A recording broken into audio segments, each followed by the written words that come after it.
Hi hello, ನಾನು ನಿಮ್ಮ ಪ್ರೀತಿಯ ವನಿತಾ. ಇವತ್ತು ನಾನು ಮಾತನಾಡ್ತಿರೋ ವಿಷಯ ಅಮ್ಮ. ಅಮ್ಮ ಅಂದರೆ ಕಣ್ಣಿಗೆ ಕಾಣೋ ದೇವರು, ಪ್ರೀತಿಯ ಪ್ರತಿರೂಪ. ಈ ಅಮ್ಮ ಎನ್ನುವ ಪದಕ್ಕೆ ಎಷ್ಟು ಶಕ್ತಿ ಅಥವಾ ಎಷ್ಟು ಶ್ರೇಷ್ಠ ಎಂಬುದು ಅದರ ಉಚ್ಚಾರಣೆಯಲ್ಲಿ ಅಡಗಿದೆ.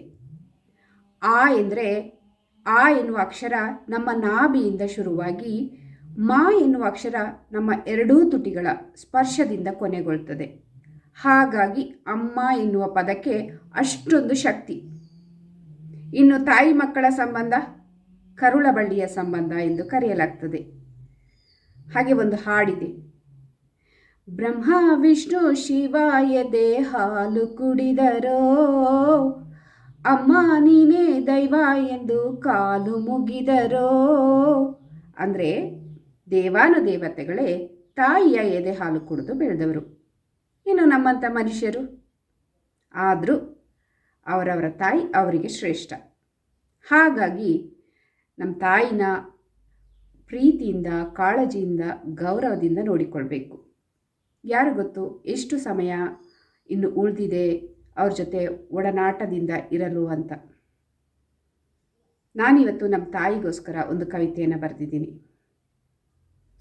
ಮಗುವಲ್ಲಿ ಮಗುವಾಗಿದ್ದೆ ನಾನು ಅಮ್ಮನಿದ್ದಾಗ, ಮಂಕಾಗಿ ಕುಳಿತಿರುವೆ ಇಂದು ಅಮ್ಮನಿಲ್ಲದಿದ್ದಾಗ.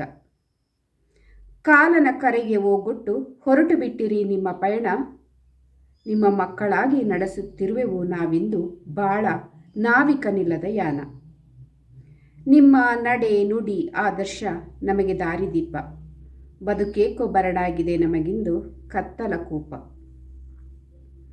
ಅವಸರವೇನಿತ್ತು ಅಮ್ಮ ಇರಬೇಕಿತ್ತು ಎಂದು, ನೂರಾರು ಪ್ರಶ್ನೆಗಳು ಉಳಿದಿಹುದು ಕೇಳುವುದು ಎಂದು.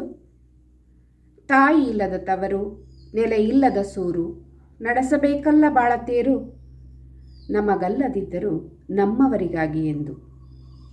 ಆಕಾಶದಲ್ಲಿ ನಕ್ಷತ್ರವಾಗಿ ಹೊಳೆಯುತ್ತಿರುವಿರಿ ನೀವು ಎಂದು, ಕೋಟಿ ಕೋಟಿ ನಮನ ಹೇಳಿದರೂ ಮುಗಿಯದು ತಾಯಿಯ ಋಣ ಎಂದೆಂದು.